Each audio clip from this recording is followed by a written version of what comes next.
Oh, Matt, you got to get on the ball. Brian's in a meeting, so you're the producer du jour. We usually have Brian look stuff up that we forget, but usually Matt beats him to the punch anyway, because according to Brian, Matt doesn't have as big of a lag. But he does have Sasquatch fingers, so you'll see a couple of interesting spellings. No, he's going to be really careful.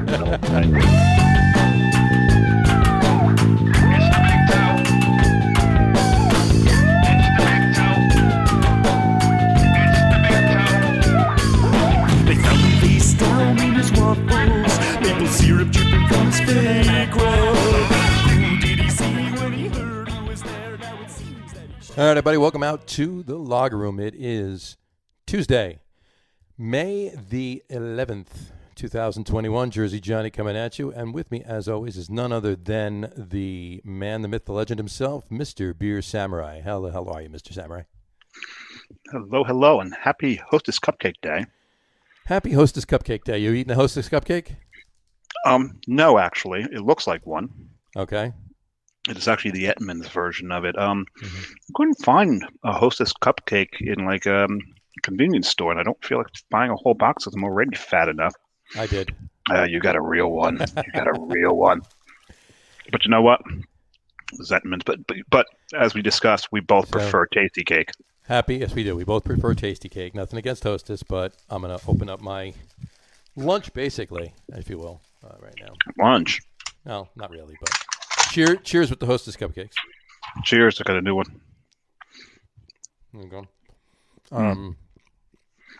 Yeah, ladies and gentlemen, I generally don't eat on the show. That's Dave's thing. But it could be your second time because you had carrot cake one time. Carrot cake a few weeks ago, a couple weeks for your ago. birthday. Yep. That was fun. So, wow. Yeah. I haven't had one of these in about 30 years. Did you ever figure out what the maple syrup was dripping from in the song? Yeah. He told me with the syrup drippings from his fake rug.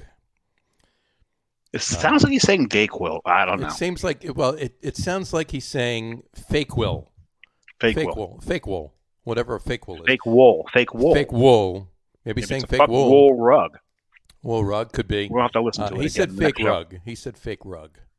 So in other words, like a toupee. Yeah, with the syrup dripping from his fake rug, like a toupee. Yeah, exactly. So, but I'll have to listen to it next time. We'll have to listen carefully and a little clearer next time. But maybe we'll have him on the show. We'll have to take it for us. So I'll ask him again tomorrow night on the Sportscast. So we'll figure out how that goes. Anyway. So, it's Hostess Cupcake Day, so happy Hostess Cupcake Day. And what else is it this week, though? It is American Craft Beer Week. It is American Craft Beer Week, isn't it? And so we'll be celebrating it all week. This might be one of the few weeks that I drink every night, which is a rare thing for me. I usually take Mondays and Thursdays off. I had a few beers Mondays last and night. Wednesdays. I had a few beers yesterday, and obviously tonight, and so I'll be celebrating all week as well. So happy American Craft Beer Week to you and to everybody else and to everyone out there. And it being Craft Beer Week, our guest tonight has done a lot for New Jersey craft beer. Absolutely. With his NJCB.com website. It's New Jersey craft beer, not New Jersey beer craft. No, not beer. No, it's NJCB. No, that would be the knockoff that he would have to get a cease and desist for if anyone tried that. You don't want that. No. Well, let's bring him on. We are talking about none other than, stealing, John, your phrase, absolutely, none other than Mike Kivowitz. Mike Kivowitz. There he is right there. What's up, everyone? And yeah, President. I actually I think I do own NJBC.co because there was a little mix-up with some domain thing. And so, yeah, I own that one too. There you go. So no legal issues. No, there you go. Well, so your proverbial ass is covered. Yep. So there you go. Got a couple comments already before we even started the show. Here, let's go to them up. We started. Our producer's here. Oh, good. I'm glad Brian's here. And he says Sherry asked him if Beer with the Boobs is on tonight. I'm not sure what that means.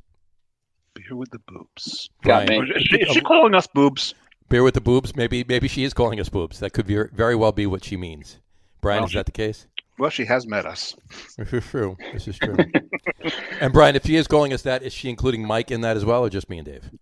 Probably me as well. I'm going with, yeah. Anyway. Well, now we're back to a total recall with the 3 boobs. 3 boobs, yep. Mm-hmm. On the Martian hooker? Shorter Martian hooker. I was going to say prostitute, but 6 of 1. Yeah. There you go. There we go. Yes, you guys are the boobs. There you go. And she doesn't know Mike, so you're cleared from that. Oh, okay, cool. Just making sure. And Matt Potensky says, "What's up, Mike?" Oh, nice. What's up, Matt? Anyway, so that would be us, the boobs, the locker room boobs, not the locker room guys, the locker room boobs.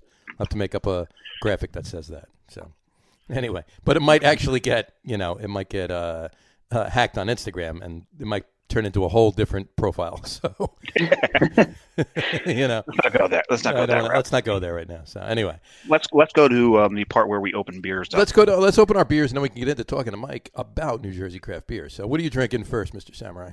I'm going to go with a Capria DiMaggio. This is, and believe it or not, I'm drinking a lager on the lager room. Wow. You're drinking a lager on a lager? That's 2 weeks in a row. 2 weeks in a row, your first beer was a lager on the lager room. Look at that. Yes, it was. This one is Capria DiMaggio, Goat of May. Mm-hmm. There you go. But it's not a Bock. It's not. It is an Italian lager. An Italian lager. 6.6%. Nice. Yes, it is. Says it right there. 6.6% Italian lager right there. And of course, it's a good thing I've had this already because I already know what it tastes like, because after shoving 2 Edmonds cupcakes down my gullet, it's interfering with the beer. But eventually, as I get to about here, that'll clear out. Yeah.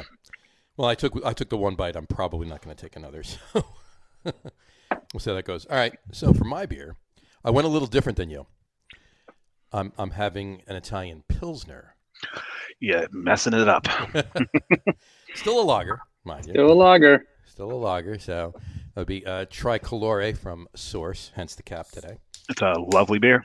It is a beautiful beer. And again, I've had this as well. So, I don't have to be surprised by the chocolate notes that are going to be in this. Considering we're both drinking an Italian beer, we need we need Brian to come up with what happened this date in history in Italy so we can say that we can claim that we're celebrating it. And it's funny, we're celebrating American Craft Beer Week, drinking Italian Pilsners and lagers. Made by American breweries. There you go. New Jersey American breweries. I kind of have a non-Italian spin to it. It is the and he spins it. That's nice.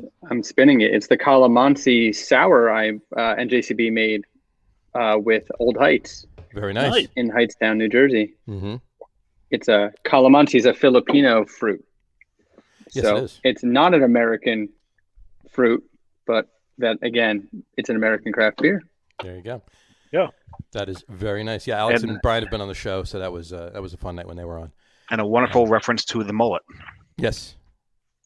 It is also the working from home aspect. If you get close on the can. Oh yeah, look at that. Pajama pants and slippers, and old school Zoom can and everything. Beer can Zoom. It's one of those things you gotta dig deep into. It doesn't transcribe well through the screen there. Exactly. Yeah, I'm actually still in lounge pants from working today from home. There you go. You just got to remember not to get up. Yeah. Do something, or turn your camera off. There's some people that are in no pants. Those people definitely don't get up. You don't want them to get up. So anyway, let's chat about NJCB.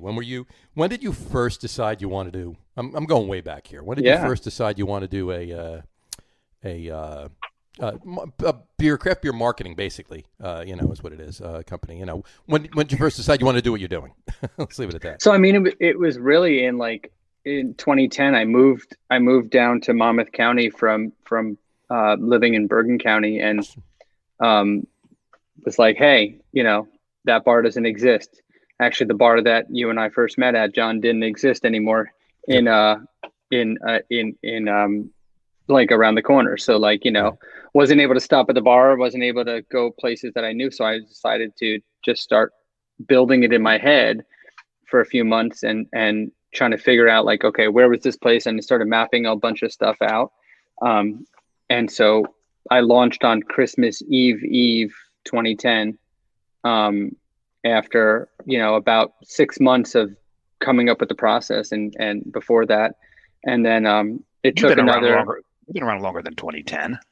No, 2010. Well, I mean, I did beer stuff before that, Right. but 20. You had a food blog that you did a little beer in prior. I thought it was longer than that. Yeah, I did a food thing. I did a few other things beforehand, and that was kind of tied into beer and stuff, and was part of this whole like beer. There's a bunch of beer. I don't know what you call them now. Like there was like meetups, but it was a different thing, before meetups, and it was a bunch of people from the whole area in like 2008, 2009. People from like North Jersey and Central Jersey and like New York and Brooklyn. People would meet up, and then it turned into me moving away from that area and launching NJCB in Christmas-ish 2010. And then the club came about 6 months later, but because of the state of New Jersey that we're so much in love with, that we can't escape. But they make things. I tried. Yeah, You tried. Just when back in. Just when you thought you were out, They pulled me back in. pulled you back in. So there you go. And you had your launch party, if memory serves me correctly, at the old wonderful bar that we wish was still there, Coppermine. Yeah, the launch party. It was like in March of 2011 at Coppermine. We need a moment of silence for that one. Yes. Should I go get my Coppermine glass and hoodie? We all still have them. Yeah, I've still got the growler. I do not have mine anymore. That's over there. Yep. No, it's the launch party was actually something that I don't think could ever happen again because of how many fucking people. Am I allowed to curse? Sure, why not? Good. How many fucking people were inside this place over capacity, not just COVID capacity. I mean capacity. There was like, I don't know, a line to the cemetery across the street and then some. And there were people from all over the place came in, and with a limited selection of Jersey brands at that time, we think we only had maybe six lines of Jersey, but everyone came out for it. It was awesome. Yeah, it was awesome to see. It was a great day. And you talk about how many people were in that place. You were like 5 feet away from me, and I walked over to talk to you, and it took me 20 minutes to get to you 5 feet away. Yeah. So The place got like that on a regular basis. Oh, yeah.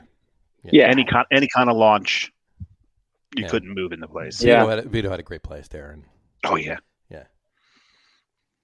It's too bad it's gone, but, he moved on to other things. And, Still fermenting, but. Yep.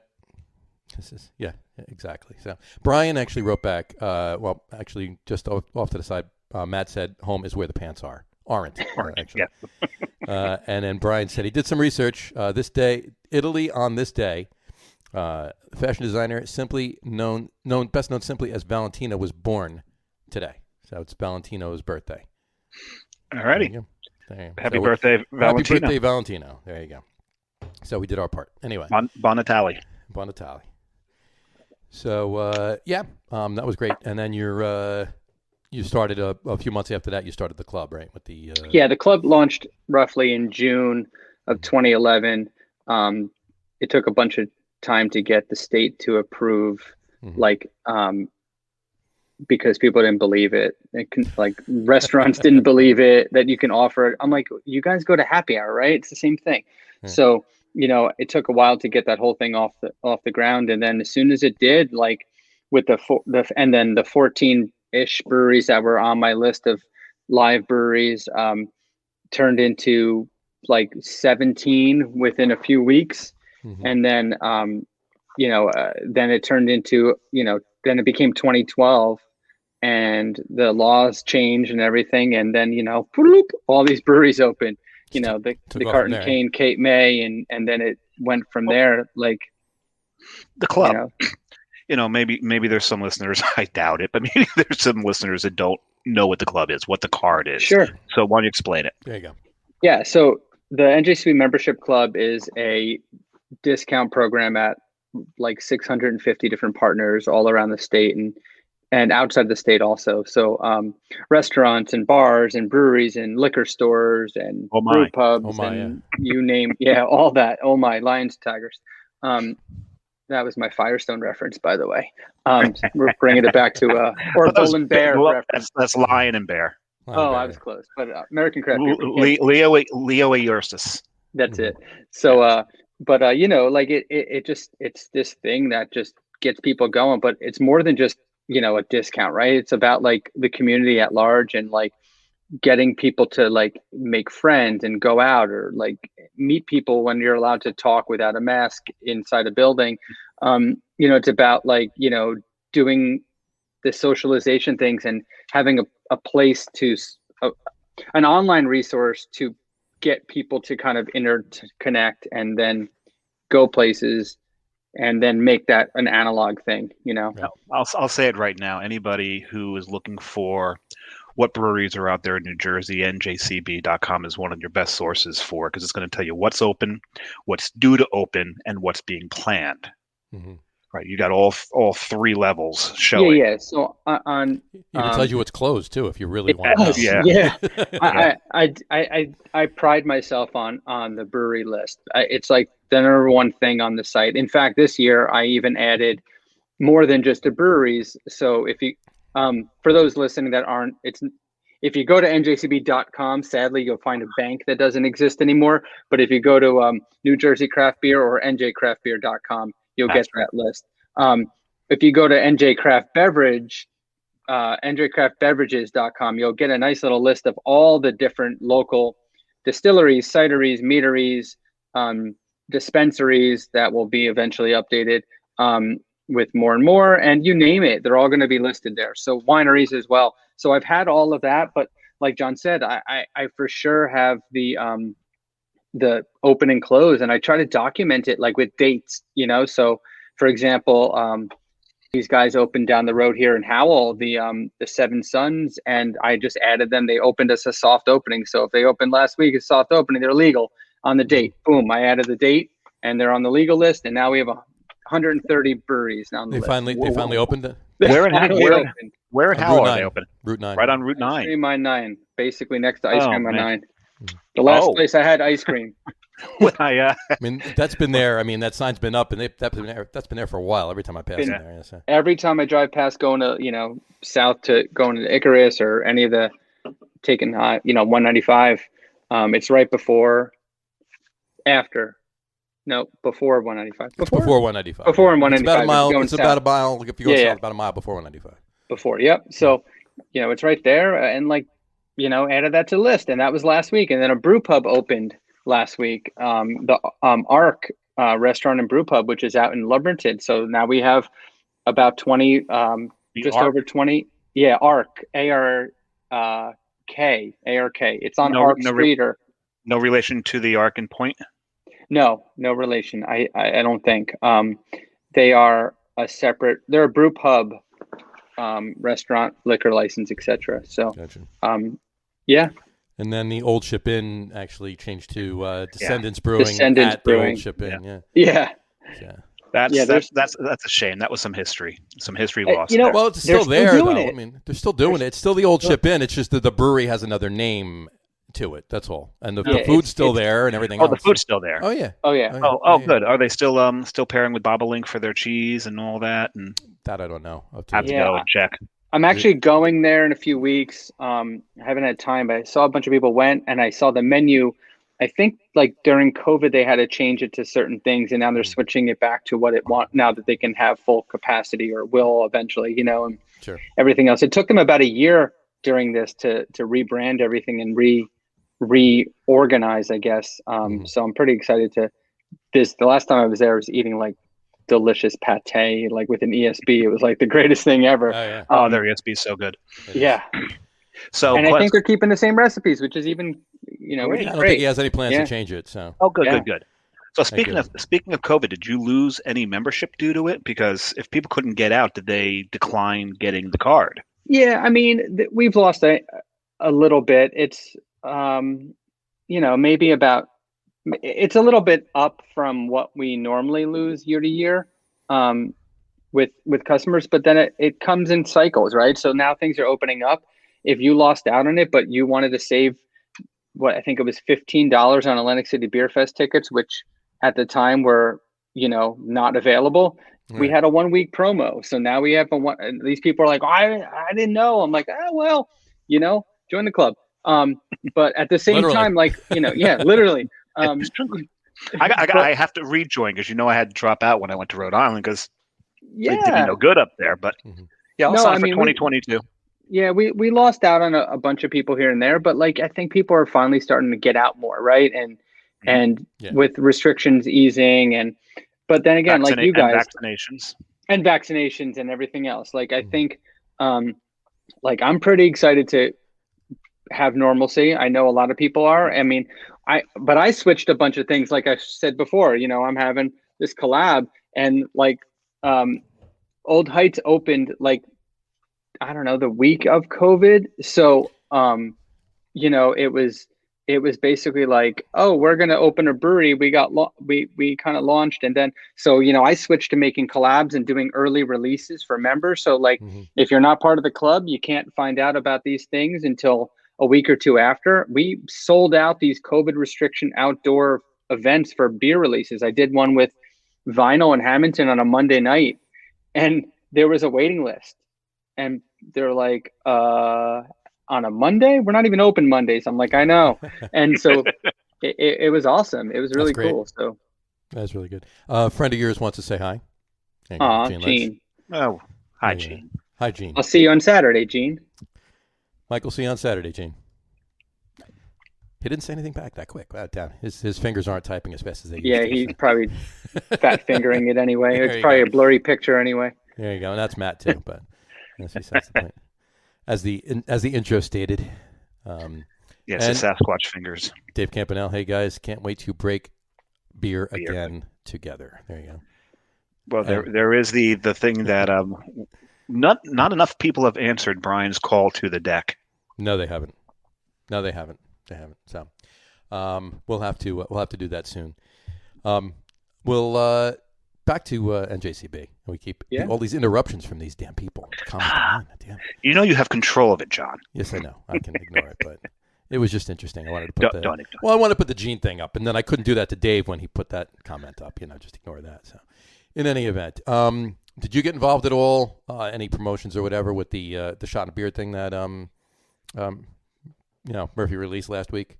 Yeah, I did not. I didn't even get a heads up until after. But I did add a discount code. So if you're not a member already, and you use the code Shot and Beer, it's out there, and you get $15 off by the end of the month. So, the membership is $25 a year. Typically around June and July, we start to discount it anyway. For the rest of the year for the new people to join in. For those that want to take advantage of it early, the Shot and Beer, it's on the Facebook page. Maybe I'll sign up before 2020. And we can make that happen. We can make that happen, Samurai. There we go. Update it behind the scenes. But yeah, I think it's pretty interesting, and I think it's a really great, not just for like NJCB, because like I said, I found it after like everyone else. But I think it's really cool to see the governor and all those people involved making beer tourism a thing that, like, in our little state with our 130-ish breweries, making a thing about it and making it like, all right, we all know we all want to get the vaccine. If you don't want to get it, a free beer is not going to get you the vaccine, right? Right. But like if you're on a fence, maybe it's going to get you the vaccine. But at the same time, a free beer because you got it in May, awesome, even better. Yep. But like, I think it's one of those things, like, aside from all that, it's really cool to see the government like saying, go beer, like go breweries, right? And exactly. and I think it's nice. And getting that pass too from the ABC, because you can't, there are no such thing as a complimentary beer or free beer or anything like that. So getting the ABC on board, where they're allowing that to happen, that was kind of cool that they did that. So for sure. We have seen this theme in like a lot of the conversations we've had over the past couple of months, even talking to the breweries in New Jersey, at how great the state and the ABC has been to them through COVID. Sure. Without a doubt. Yeah, definitely. When they added the delivery, took it away and added it back. Like, they added it back not just because of the breweries, they added it back because of the consumers. Sure. The absolutely. consumers were like, hell yeah, you took away delivery and you added it back. But these guys can deliver full ass bottles of like, Tanqueray, but like you can't have a 12 pack delivered or whatever, Right. So they were like, this makes no sense. So, I mean, it totally was a great thing. And I believe you're totally right. Like everyone working together has been the opposite of what happened pre-COVID. Right. It's nice to see this. It's definitely nice. Back to the actual NJCB membership and all of that. How many members normally on a year-to-year basis do you normally wind up with? It's about 6,000, so we're slightly under that, a couple Gotcha. hundred less. Gotcha. And as far as member breweries, bars, and everything else, what how many there's where the discount is, and the partners there are about 650 partners, and it's been around there. We lost a couple during COVID, but then obviously places changed their offer, and also places opened, right? So there's a liquor store that just joined on board after they went from being kind of they're like a two liquor license owned liquor store. Sure. And they renovated one in the middle of COVID, and then they're like, we want in now, and they have a ridiculous craft selection, so they added their other one. So comes and goes, but it's been about 650 more or less for the last 2 or 3 years.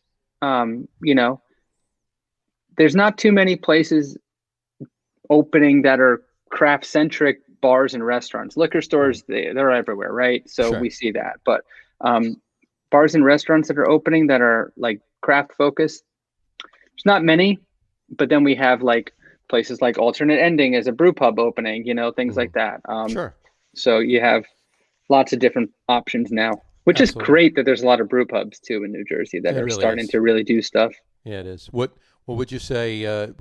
Again, if there is anybody listening that doesn't know what the deals or stuff like that are, give a for instance. Yeah. So if you go to the liquor store over here down the road, that's a pretty average buy rate store. Like it's not a mega store. It's a smaller store. Mm-hmm. You go to the store, you have your NJCB membership, you show it, and you get $1 off 6-packs or 4-packs depending on what you're getting. You go to the bar that's around the corner from, it's $1 off your draft beers. You get all. Mike, you're allowed to name them. Oh, well then, it's. I'm just give your people some. I think he's giving it for instance, but give your people some. Give your people some love. Yeah, I love it, but like Ryan's Pub in Monroe, it's you get a discount on, I think it's 10% off your bill. You go to and obviously even places like Suburban Kitchen in Randolph, they just decide to. Yeah, it's great, and they just decided now they're doubling it on Saturdays. So Saturdays you go there, you get $2 off or off of draft beers. Like on a Saturday, you would hear that like on a Tuesday or Monday, like but on a Saturday. It's awesome. Like these kind of things are like really like what's happening. The liquor stores are primarily growler fill discounts or like 4-pack, 6-pack discounts, and then at almost all of them, right? Some places do some random things. AC Beer Fest is coming up. I know you guys spoke to John from the organizer recently. So we just are working on our kickoff party for AC Beer Fest, and the place we're doing that is Tennessee Ave Beer Hall, and that is $1 off drafts. So there you go. It's not just 4-pack, 6-pack. It's there's so many options. Some of these every one of the partners does whatever they want. So the list is out there. You can search on the site and see anything you want, sorted however you want to find it, because everyone has an opinion. We should say that too, because every discount for every single partner is on your website as well, so they can see. They can actually before they buy the card, they can actually go and see if their normal haunts are all on there and what the deal is, and there you go. It's handwriting on the wall, so to speak. And I'll say it right now. If you drink the way John and I do, 3 visits, the card will pay for itself. Yeah, exactly. Yeah, the average member, 3 times, you're done. Without a doubt, the average member pretty much pays for their enrollment fee before I mean, this year was an anomaly. I think people were done like January 2nd, but you know, but most of it is later like, that day. Yeah, most of it is normally like, you know, by the end of February, on average. Right. That's great. That's great. Yeah. For me, it's one visit to Cloverleaf. There you go. Yeah. Yeah. Exactly. You brought up a couple of things though, and I wanted to touch on Yeah. those. Talk about AC Beer Fest. AC Beer Fest has been a big thing for you every year. You know, with John and everything else you're doing it. You always, there's like a pre-party, a launch party. There's parties after parties during some of the you know, during both of the, you know, the Friday night and the Saturday night. Excuse me for a second. I got to look for something while you're talking about AC Beer Fest. I Why don't forgot you- I have something. Be right back. Why don't you go look for it? All right. So you've been, you know, you have all these parties. Yep. What are some of your favorite memories from a lot of those parties and kickoffs and just Beer Fest and just AC Beer Fest in general? Oh, so I mean, AC Beer Fest is one of those things that, like, I mean, it's just fun, right? Like for beer people, it's just a fun thing. So no matter what on both sides of it, right? So as the brewers, you know, you get to meet your customers that you don't even know are your customers. You get to meet your regular customers. You get to meet all that kind of stuff. But then on the consumer side, you get to meet all the different breweries, try all these different stuff. And some of my favorite like memories are just the interaction between everyone, right? Like I always have done for the last, I think maybe 7 years, I've done like a kickoff party on the Thursday beforehand. I think it was 2 years ago, 2019, I think it was. No, 2018. We had hundreds of people come to this thing, and about 55 breweries showed up at the one event. And it was like just awesome to see these breweries that were not even pouring at the festival, not even involved, just came for a Thursday party to just get out of their town for a bit and hang out and relax, you know, and just kind of shoot the shit with their peers. And that was really one of my favorite memories. But I also love like just randomly finding people that you're like, oh, blah, blah. And you're like at Saturday night, like it's like 2 a.m. after the festival, and you're just walking around. And you're like, oh, dude, what are you doing? Oh, I don't know. What are you doing? All right, we're just gambling. We're hanging out. We're going here. We're going, okay. So, you know, just doing whatever. And Exactly. One of my favorite memories. The pop-up parties that actually. Yeah, the pop-up parties. Like there was like a ridiculous dance party at one point, like in our hotel. Gene, I think, was passed out sleeping, but like everyone else was just partying. That's not a party though. I mean, at least he wasn't dancing. No, Gene always dances. He's Absolutely. insane. No, but it's just cool. Like all the different things, like hanging out. Like we've done all these different varieties of parties in the past, and the Saturday with the 2 sessions, you know, just for those in the that are not on the industry side of it, you don't get to hang out between sessions. But let me tell you, the hangout between sessions is like usually a fucking blast. And the hangout between the 2 sessions is really, really wild. Yeah. Some of my favorite memories were like you're at the first party you ever threw at an AC Beer Fest was the first AC Beer Fest you were actually, no, I'm sorry, it was the second year. It's the second AC Beer Fest you did. You had the after party on the Friday night at Vagabond. Yes. When you released what carton you did the SS boat. SS boat, SS NJCB, the bigger boat. I think I need a bigger boat. I think you need a bigger boat. Right. Yeah. And we're sitting there, right? We're all there. And Jeremy from Source, when he was working for Carton at the time, we're all, Augie, you were back and forth. I'm sitting at a table. Doug is there, and we're drinking, we're eating, we're talking, and we don't even realize it. All of a sudden, it's 4:45 in the morning. Yeah. And I didn't realize. I mean, Vagabond's open 24 hours, right? So we're like, oh my God, what the hell are we doing here? So obviously we went back to the Trop. Probably about an hour later, and by the time we got upstairs, it was 7:00. Slept 3 hours, got up and went back to the session, first session on Saturday. But and I think that was soon after Vagabond opened. Like it was like they were only open a very short time at that point. Yeah, they were. But we've had multiple of those nights. There was one night where at some point it was Icarus, NJCB, another brewery that I can't remember who it was right off the top of my head, but I'll figure it out. And there was, so a couple of guys from my team were with me. Obviously, Gene was with us, and Krishna and stuff. And there was almost a fight at the Irish pub at 4 a.m.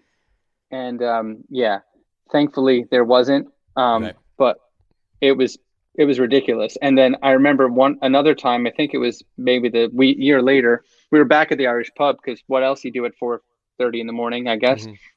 And there was somebody throwing French fries into one of the people's shirts who was passed out at the bar. And it was just like, what the? That was fun, yeah. And then one time we took a limo with some dude named Boris, and his business cards just said Boris, and it had a phone number. And you called him, and the limo was $5 a person, no matter where you wanted to go in Atlantic City. Boris. There you go. Pre-Uber.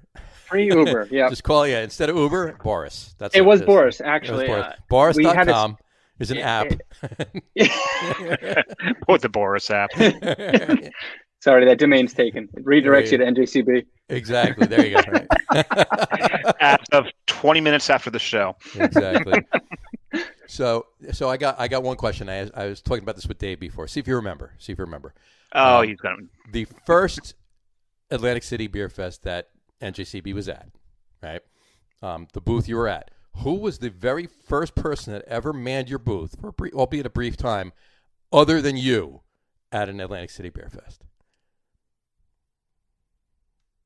At the first one? At the very first one. It was John Kleinchester and Aaron Hordich, and that was like but I didn't really have anything. I don't even think I had a table. You had a table on the end. It was a table that John, it was there, and I think it was a booth that wasn't registered or whatever. So you kind of just John let you use it or whatever. So yeah. And about 20 minutes in, was it you? It was me. It was you, yes, because you were doing the Cricket Hill. Yeah, Cricket Hill. I walked away from I took a break from the Cricket Hill booth for a minute and walked over to you, and we were BSing for a bit, and you had to go to the bathroom and grab a beer. So here's a hint. If he starts it off, I wonder if you remember. The answer's always the answer's John. always me or Dave. It depends on who's talking. Rarely me, but yeah, that was a great festival. That was the weirdest spot ever I was in though. Like right on the end, because it was John hadn't taken the whole entire hall yet. It was like almost the whole hall. Right. And it was like at the end before where the new part starts. Exactly. And it was right on the end there. So yeah, it was odd, but yeah, that was over 10 years ago. That was Yeah, that was a while ago. Crazy. Good times. Good times. But there's a lot of great memories, and I'm pretty excited that this year's is going to be outside. It throws off my whole like I know the lay of the land kind of thing, but at the same time, like it's pretty cool to have 1 million plus square foot of outdoor space. 1.3 million square feet, and John said last week it's if you do the whole loop and come back around, it's over a mile. Yeah. So. Yeah, it's really awesome. Now you brought up Suburban Kitchen. That is Chris Maisie's restaurant. Yep. And you will be seeing Chris this weekend, right? Yeah, for sure. There is the Beer and Barbecue and Bacon Festival out in Morris Plains, I want to say. Morris Plains? Morristown. It's usually in Morristown. Yeah, so Morristown, over there, so I'll be judging the food and beers along with Chris from Suburban Kitchen and Pete Jersey Bites and Al Catullo, and I feel like there's somebody else, and I can't. Debbie. There's someone else from Jersey Bites. Debbie from Jersey Bites, and I think that may be it. I'm not sure. There's one more. There's 6 judges. Drawing a blank. Yeah, there's another female persuasion. Oh, somebody who's a writer for a newspaper. That's what it is. I don't know that person, but I'll meet them on Saturday. So yeah, I'll be doing that. And Chris is always a good dude to talk to, especially if you like eating, which I do. Not just Hostess cakes, but just in general. So it's pretty cool to be able to do this. I think it was 2 years ago. I was a judge as well, and that was like it was just a great experience, and I'm pretty excited for it. Well, you and I judged that one together. Yeah. With Chris and Al and. Yep. Yeah. And speaking of Al, we're going to have Al on the show next week. I'll be on the show next week. So tell him he can't get so full and drunk that he's in a coma until the show. Until the show, right? Exactly. Because I remember doing that. I think I was in a meat coma for 3 days afterwards. Yeah, I came home. I remember also and being like, I can't move. That's an inhumane amount of food you need to eat to judge that. Yeah. It's all fantastic, though. It is awesome, yeah. Totally awesome food. Yeah, I did find what I was looking for, though. Really? I still haven't found what I'm looking for. Nice. You and Bono. I have a few of those old ones over here. Which one is that? I didn't see it. That was 2019. My favorite design was 2017, though. This was a beautiful card. This one? Yeah. Yeah, that was a beautiful card. It was a nice card. I had the original ones. I have the 2011 somewhere, but here's the 2014. Yeah. There we go. Yeah. That was my first year, 2014. They're sitting over there. I don't know where the rest are right now, but they're probably hidden away. I store them in this. Nice. Those glasses are a hot commodity. Mm-hmm. I'm not even pouring into that because I know it's dirty. Because it's had these cards in there, which have lived in my wallet. Yep. Yeah, it's kind of a fun thing, man. Like I appreciate so many of the things that NJCB has done for, just the beer stuff in general, like being a beer nerd and not just like, the guy who started a company. Like it's like kind of amazing because I love the fact that I can see and know where I'm going and know what's going to be available. And I know things like Untapped came into play after all this and beer menus and all that stuff, but like beer menus was not what it is when I launched. And like they like I was trying to do something like sort of like that in the beginning, and then it turned into no, let's promote events and let's promote like all these different happenings. Sure. And then like I have the resource tab, which all the different people are now featured on, like the resource tab links to like, the Al Cajulo's pot, of the world, like all the different resources. If you guys had a website, it'd be linked to that. You know what I mean? Like all this kind of stuff. I'll shoot you the information at the end of the show. I'll shoot you your website. Yeah. And so we'll get that out there. And then, you add it on, like all these different features that are what people have asked for. And it's kind of amazing to be able to, I like run into people that are like, wait, you did this and you like beer? I'm like, I wouldn't do this if I didn't fucking like beer. Like there's no, no point in my opinion. Like I really like drinking. Well, we've had this debate on the show. I think this would be at least twice. There's that phrase, do what you love and you'll never work a day in your life. Right. Yeah. We've talked about that. Yeah. And I think it was Nicole from Crooked Current. Yep. Went the other way with it. Like, no, this is a lot of work. Right. Yeah. No. She loves what she's doing, but it's a hell of a lot of work. Yeah. So, but you took something you love. See, because the way I look at it, there's been times where I've done what I love and I wound up resenting it. Right. Because it becomes work. Sure. Rather than a passion. So, I'm actually quite jealous of you that you're able to do this and still keep that passion. Mm-hmm. Yeah, I still love it. I mean, it's, I still, there's certain times I don't want to do certain things, but like shifting gears, COVID style, to like do live streams and shifting gears to do a small events and shifting gears to do like all that stuff is still awesome. And I'm all for it.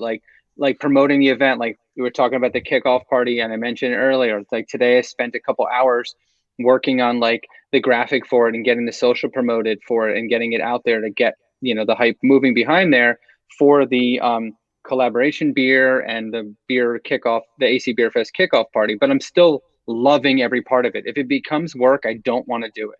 Like if it's something that, I also want to shut down sometimes too and like not do it. But at the same time, like, that's like everything. Like I want to shut my phone off right now. It's ringing with my day job.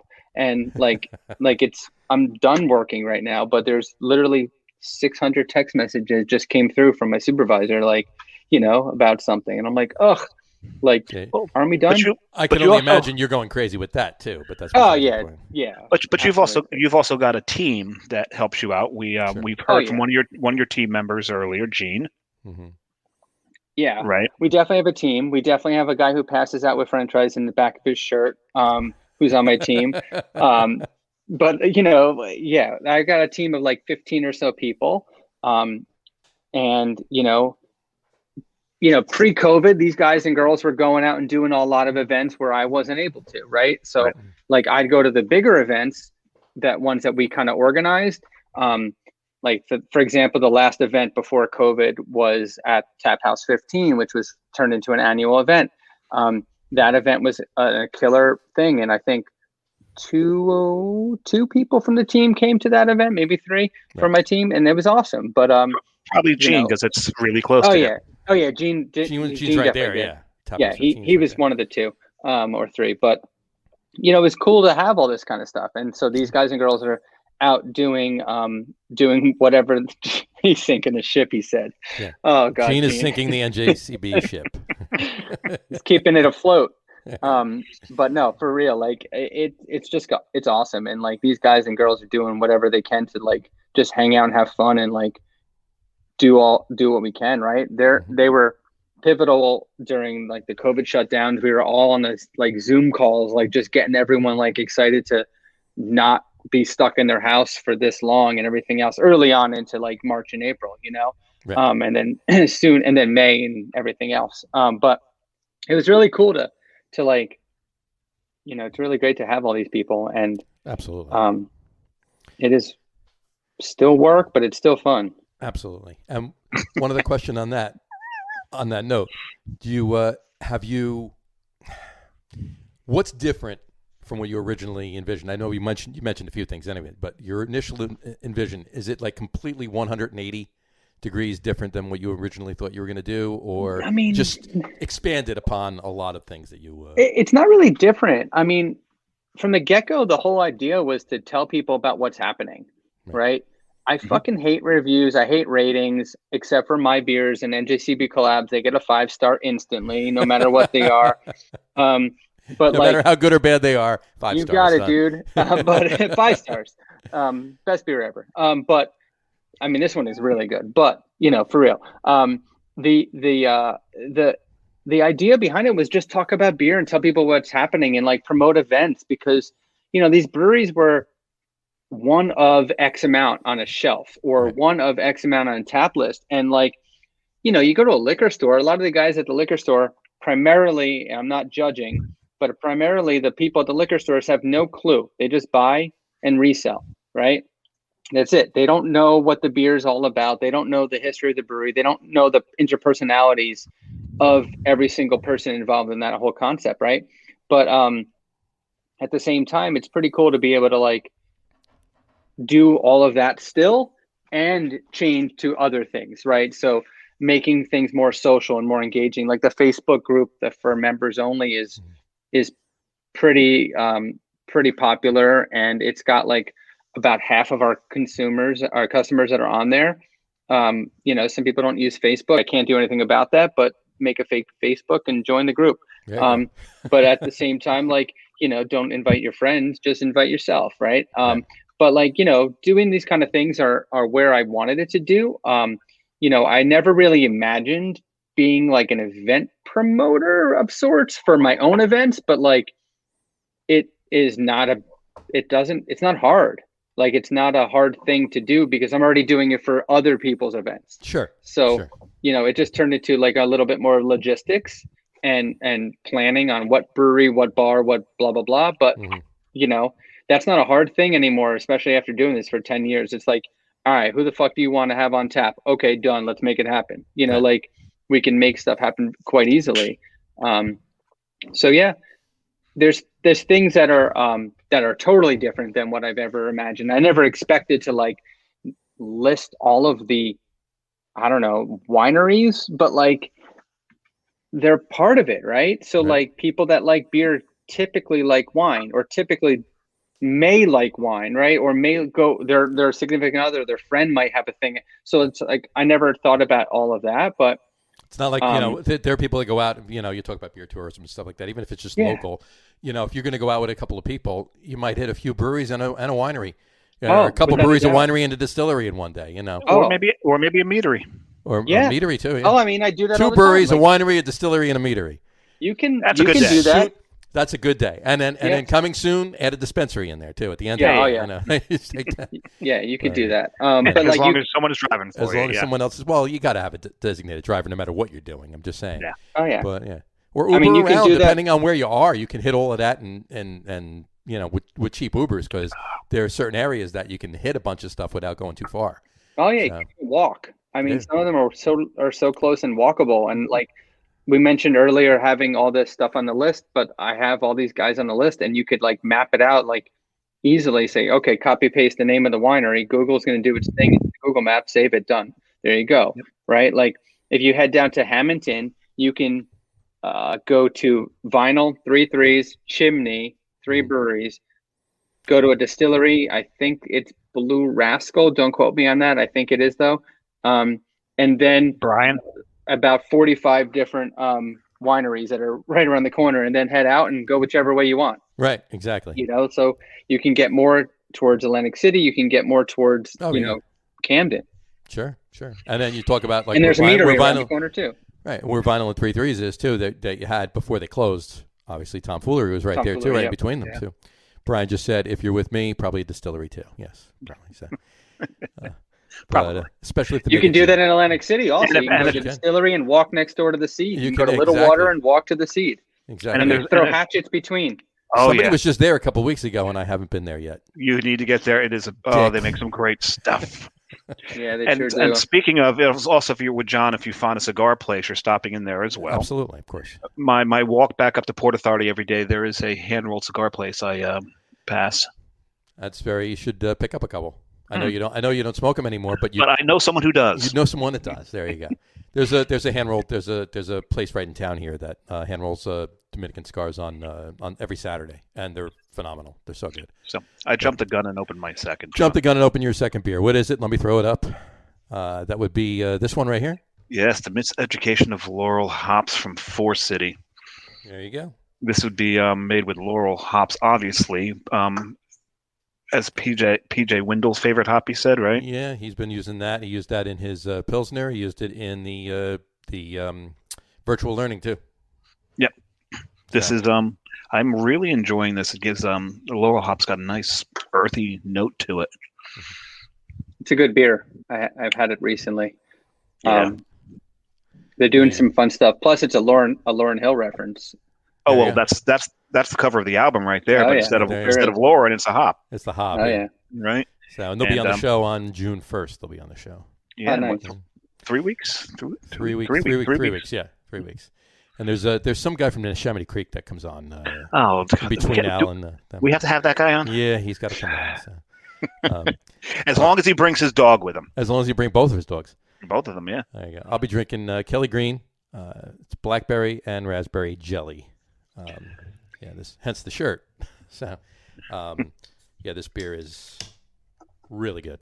So I did have that one as well. If you like sours, this is really, really good. If we throw it back to the Atlantic City Beer Fest 2020, that unfortunately didn't happen. Thanks, COVID. We made the collaboration 20 breweries for 2020 with Kelly Green. They were the host for it. There you go. Yep. So we had 20 Jersey breweries, 20 involved in this beer. We called it 20 Gold Balloons. We did not launch gold balloons into the environment, unlike the people putting that on the internet and saying that's what we were doing. But it was named after Goldfinger, the band, and their cover of 99 Love Balloons. Right. But it was also a gold saison. So it was made with peaches, turmeric, ginger, and white tea. Wow. That actually sounds quite yummy. Sounds really good, yeah. Yeah, it was a really interesting beer. It was a small batch because we did it at Kelly Green and everything's small batch there. But it was, it was like the second week after they were allowed to sell things to go, or sort of after a shutdown. So it was a hard beer to keep in stock and be able to find, because it was crowlers only, because it was supposed to be draft. Sure. Only, but You talk about Kelly Green. You talk about breweries right next to each other. You got within a couple square miles. You got Neck of the Woods, Kelly Green, Human Village is across the street from Kelly Green. Basically, and then you got Bonesaw and Axe and Arrow. Oh yeah, all away. there. So they're all within a few minute ride from each other. That's for sure. And then a killer liquor store, Clayton Liquors, Clayton right Liquors down the is right road there too. Yep, absolutely. Yeah, it's a good spot over there. And what's it called too? Core 3. Core 3 is not too far away. Yeah, they're in Clayton. In Clayton, yep. Yeah. So yeah, they're and if you keep going a little bit further, I mean, it's a little bit of a ride, but it's probably about maybe half an hour from Core 3. You get down to Millville and you go to Glasstown. Glasstown, yep. Sure. But which I knew you were at a few weeks ago as well. Yeah, it was a few weeks ago, and actually went into the museum right next to it. The museum's great there. The museum is awesome. Yeah. Really. Oh yeah, the airplane museum. Yep. Yeah. Yep. Really yeah, the history of that airfield is fascinating. Yep. Yeah, it's really cool. Hey, should we do our top threes? Yeah, let's get that done because we know Mike can't stay with us forever because he's got to go. He's got to go kick a bunch of people's asses a little later. I need to burn off the beers by doing MMA. So yeah, there you go. It happens. There you go. So and his class is coming up. So we'll do our top threes right now. I'll throw the itinerary up, if you will. Top three non-craft beers. This might be the longest one. It's definitely the longest wording, absolutely, by far. Absolutely. Top three non-craft beers that we used to drink on a regular basis, parentheses, emphasis on the words used to. John and I spent about half an hour wording this. This is the best we could do to be succinct. Exactly. It was a lot longer than that, the first couple of revisions. So, but yeah, top three non-craft beers that we used to drink on a regular basis, emphasis on the words used to. And John had at one point a few 4-syllable words in there and it was like it wasn't working, so we just it took us a while to get it down to that. So why don't we start with our guest, Mike? Why don't you give us your top three? So are they in top three order or just you can do random? however you want. I do them in top threes. I do them 3, 2, 1 when I do them, but you can do whatever you want. Doesn't matter. All right, so I'm going to go with Red Dog as my number 3. There you go. Number 2 was PBR. Mm-hmm. And number 1, you don't drink PBR anymore. I don't. I can't. It's like dirty sock foot. Like, I don't know. That's just what I get. But I understand. PBR is my grilling beer. I still drink PBR. Otherwise, it would have made my list. Right. Something once is in a off-putting blue about moon. it. Once in a blue moon. Yeah. Number 1 is Keystone Lights. I fucking miss those beers, but they were not good. But it had to be Keystone Light. Like specific, like can't be regular Keystone, had to be light because it has less calories. But But Red Dog was awful, but there was something about like $8.99 a 30-pack that like. Oh, it's very intriguing. Where do you get to my? Where do we get to my number 2? How bad can this beer be that I don't want to spend $9 on 30 of them? $9 for 30 beers. Even 20 years ago, that was still like it was a great $9. Deal you know, hey, you order one 16-ounce can on Tabor right now. It's $9. So, but that's a good list. All right, I like that. Yeah. So Red Dog, PBR, and Keystone Light. The interesting thing about the Keystone, I'll just throw it out there for a second. Sure. It was the college beer, right? So we would bring those. My friends' parents told us, "Oh, you got to try these Keystones," and then they would also tell us, "You got to try Le Fin du Mont." So we'd go out and we would like buy bottles. Yeah, I know, right? We'd buy bottles of Le Fin du Mont and then we'd pregame with those. And then like we'd have like, split, like each have one 750 of Le Fin du Mont and then throw it down with like some, Keystones afterwards. So the Keystone was the chaser of the chaser. It was, it maintained the buzz. Right. Yeah. So we're like, all right, whatever. But that's. Yeah, because you put Keystone in your mouth, you're tasting refinery water, and you're never going to taste Le Fin du Mont. Well, let's be nice. It's refined refinery water, so if you will, maybe. All right, kind of, sort of. All right. Depends on what creek it comes from. Exactly. I told or if it's in Jersey, what kill, right? Yeah, what kill? Yeah. I told Samurai before, just a quick PBR thing. Used to go to a meeting once a month on a Wednesday, and it was in the Village in New York City. And we always pregame the meeting at this one bar, and they had dollar cans of PBR and dollar pickleback shots. Oh. So before the meeting, before it was a dinner meeting, so you ate a lot, But before the meeting, I would have 3 cans of PBR and 2 pickleback shots, and spend $5. Tell them what a pickleback shot is. Who knows what a pickleback shot is? Oh, I know, but Well, tell the rest of the people what a pickleback shot is. It's whiskey and pickle juice. Specifically Jameson's, right? Mm-hmm. Usually, well, you can use anything, but usually it's Jameson's, but you can use any whiskey and pickle juice. No, so it's an acquired taste. Yeah, so it is. But when you're drinking PBR, really, yeah, true. So anyway. This is true. All right, Samurai, what's your list? So starting off at number 3, got to go with St. Pauli girl. St. Pauli girl in college. That was like, hey, look, I'm fancy. I'm drinking German beer. And so that's who I was saying no to, by the way, John. Because I know she'd like that. At any rate, but the St. Pauli girl, the pickle juice, and the pickleback. Okay. So someone asked me, what was St. Pauli girl like? I'm like, it was kind of like a worse Heineken. Yeah. Ish, if possible. Yep. Number 2 would be my equivalent to his Keystone Light, Black Label. Okay. I mean, you want to talk about college drinking and just drinking for volume and drinking to get drunk. Black Label, you couldn't beat Black Label for the value. But that was just that was like a 30-pack for $5, wasn't it? Something like that, yeah. And you got a free 3 pint glasses with it. Yeah, maybe. And a steak. A steak, especially if you hit the bull with the fastball. Right. No, the Black Label was just that was awful. So you were just drinking to get drunk. That's all it was. But at that point, go to vodka. At that point, I mean, right? Seriously, just put vodka in iced tea. Why bother? Well, if you weren't drinking Black Label, you're drinking Mad Dog. Well, my number 1, and this was actually my go-to in college. This is before I discovered craft beer per se. Sam Adams was out there, but at the time I couldn't really afford Sam Adams. Really couldn't afford this either. Sure. But Molson Golden. That was my beer in college. And the story I told John about Molson Golden is, my roommate, he had some friends from he was from Wayne. He had some friends from Wayne who did their penance in Rutgers, Newark before transferring to Rutgers, New Brunswick and living in the river dorms. So we went to visit them, and since they were sophomores, they were revered amongst the freshmen that they moved in with, because they moved in with the freshmen since it was their first year. And they had their Chug Champ. Now, if you've watched the show and John's watched me drink, I can drink pretty damn quickly. You think?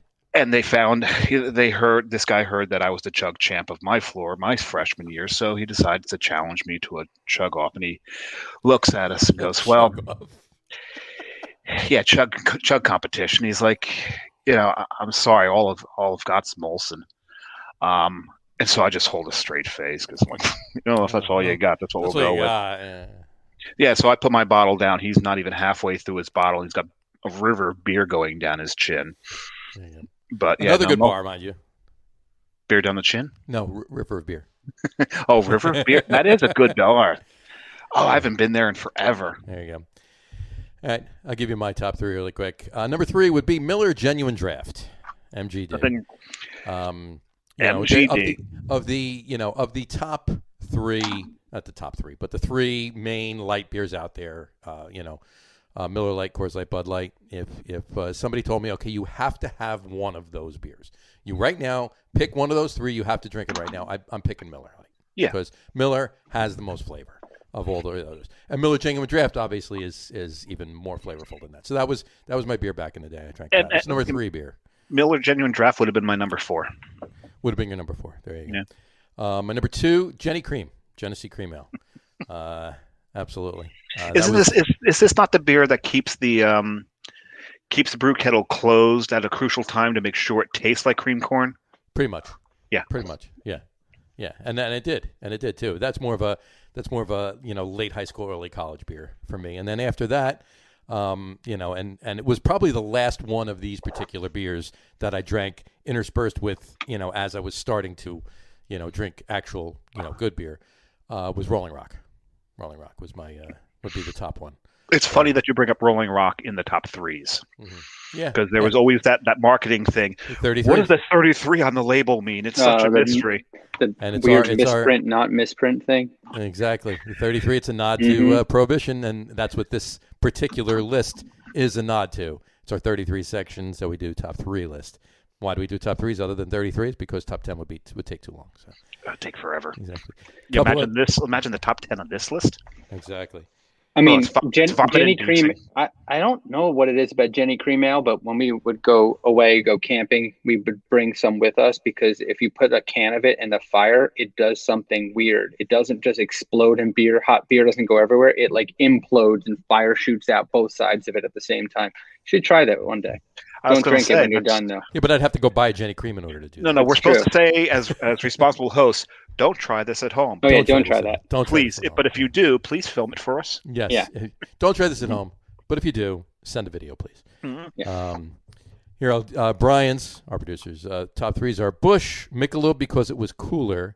And I'm assuming he means cooler and not just it was colder than other beers when he drank it. But and Molson, of course. And Molson would have been my number 4 as well, Molson Golden. And he also said at college he always bought a 30-pack of Busch for $5. Yep. There, gotta love it. There you go.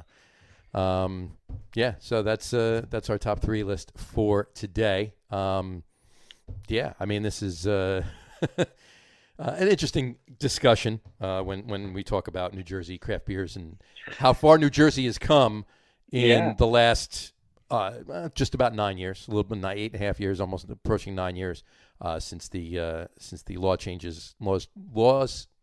laws changed in September of 2012. We went from 11 breweries to now 130. Yeah. So it's we're at 130 now in 9 years. In 9 years. I mean, including the contract breweries and like the ones that aren't open. There's for visits yet. The ones transitioning over like Ross Brewing that are going to have their own space, but they are legally available. 130. It's insane. 130 breweries. It's amazing. In just not 9 enough. years. And it's not oversaturated, but it's not yet. Literally over what? Over 1,100% increase in 9 years. Mm-hmm. Yeah. That's crazy, but it's great. And it's a beautiful time to be liking craft beer in New Jersey. And everywhere for that matter. And that's not happening. Yeah, it's not happening just in Jersey. No, it's everywhere. It's everywhere. Across the country. Yeah, absolutely. Yep. Without a doubt. And we didn't lose any during COVID.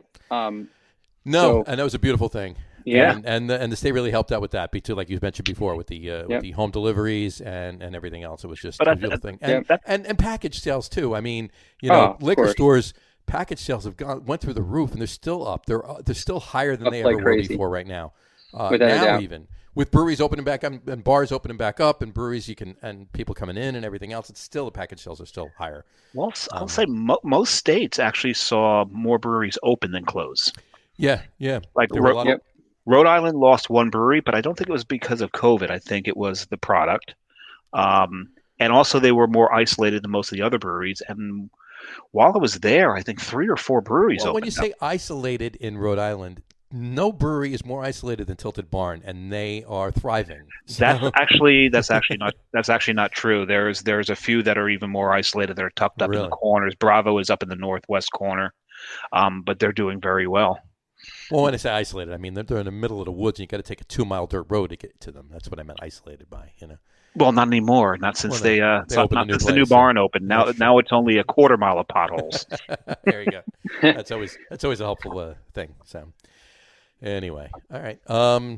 This was great. I mean, look, everything you do for New Jersey craft beer is appreciated. Is very much appreciated by everybody, and us obviously included. But but by everybody. The marketing you do, the informing people, obviously the discounts with the card and everything else. And you can't go, if you're a craft beer nerd jersey, you can't go anywhere and not see that logo. No, that's on that hat. Absolutely. Yeah, thank you. It's really just one of those things that I push as hard as I can to get people to drink, locally and drink Jersey. I'm not saying that we only have Jersey brands, because I mentioned Firestone before I mentioned other things, Of course. But well, it's all about just drinking beer in New Jersey, drinking beer in New Jersey. Right. It's not just your discount doesn't apply to New Jersey beers. It's drinking beer in New Jersey. So anybody could walk in and get a Firestone Walker, or a Sierra Nevada, or whatever they want, but they're buying it in New Jersey. So I think this is the third time on the show we've seen that hat.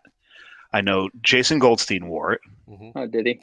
Mm-hmm. And I know we had another guest wear it. I can't remember who it was. I think you're right, but I'm trying to remember who. Yeah, this is the third time we've seen it, and I can't remember.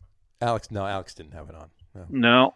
We'll think of it. There was another. Not that everybody's on the edge of their seat to remember, but there's probably a few people that are. Brian, get on that. Go back and look at all the footage. And there's right now. There's probably only two of us who care. Exactly. Maybe three with Mike. Exactly. I mean, it's one of those things, man. I love hats, hat nerd. So you love. Yeah. If you notice, I'm the only one. Sans chapeau. Yeah. I don't. Brian just said no. Wow. I kind of like hats myself. So so the last raise, Brian won. We doubled his salary. In the Battle of the Producers. Yeah. Because he beat Matt in the Battle of the Producers. Mm-hmm. So we're taking that away now because that's insubordination right there. Brian, you're going back to the salary you had before you won. We just cut your salary back in half. There you go. So it's going. Sorry. Them's the breaks, kid.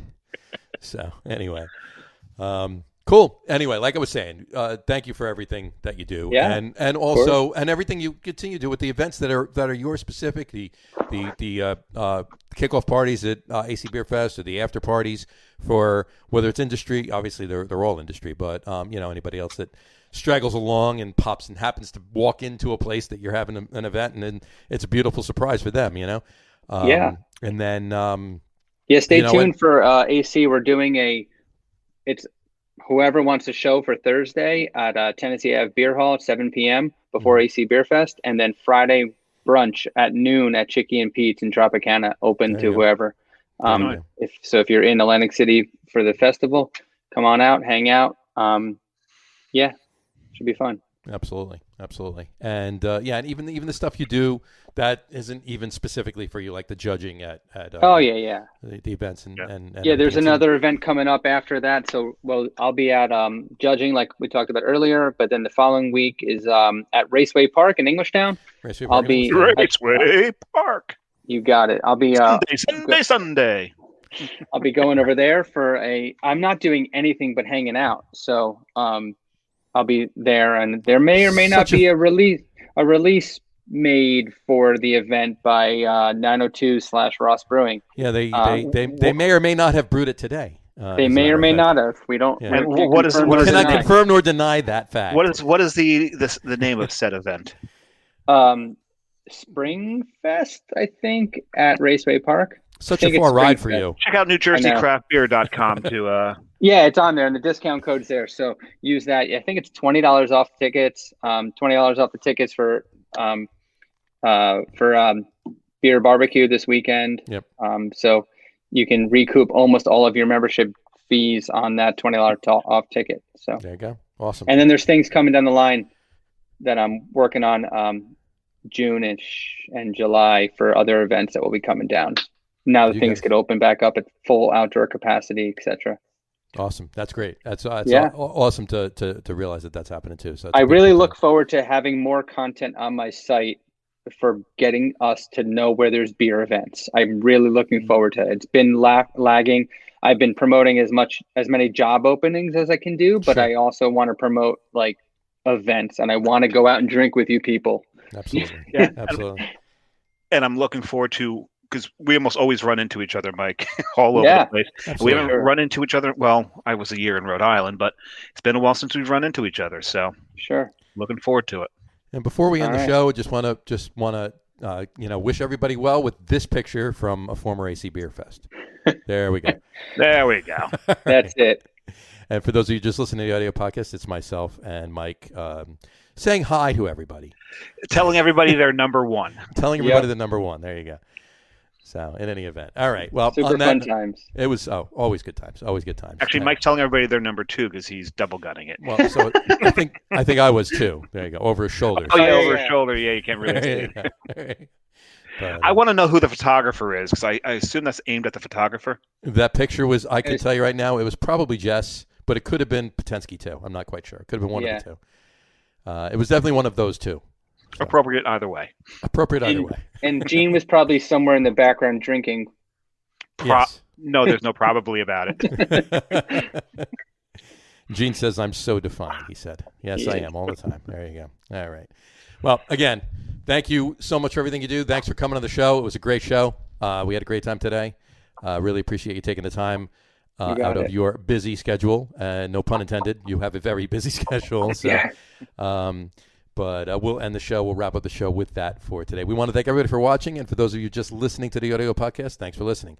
Don't forget to visit our website, www.loggerroom.com. That's LAGERROOM.com. And please remember, like us and follow us on all of our social media. That's Facebook, Twitter, Instagram, and our YouTube channel. All of them are at The Logger Room. Remember, we go live with the video podcast on both Facebook and YouTube every Tuesday night at 6:30. Tonight was a special time, but we will be back to 6:30 next week. For those of you that just want to listen to the audio podcast, you can do so on Apple Podcasts, Spotify, TuneIn, and Stitcher. And if you haven't done so already, please subscribe to one or more of those feeds, and you'll never miss a show. Again, thanks for following along with us. Mike, once again, thanks for coming on. Yep.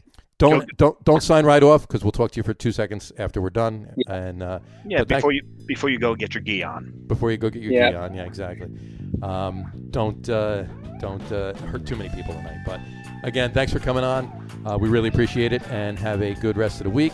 Drink a lot of beer, drink responsibly, enjoy the weekend, and we'll talk to you soon, folks. Take care. See you next week. Thanks, everyone. Cheers. They found him face down in his waffles, maple syrup dripping from his fake robe. Who did he see when he heard who was there? Now it seems that he shit out of love.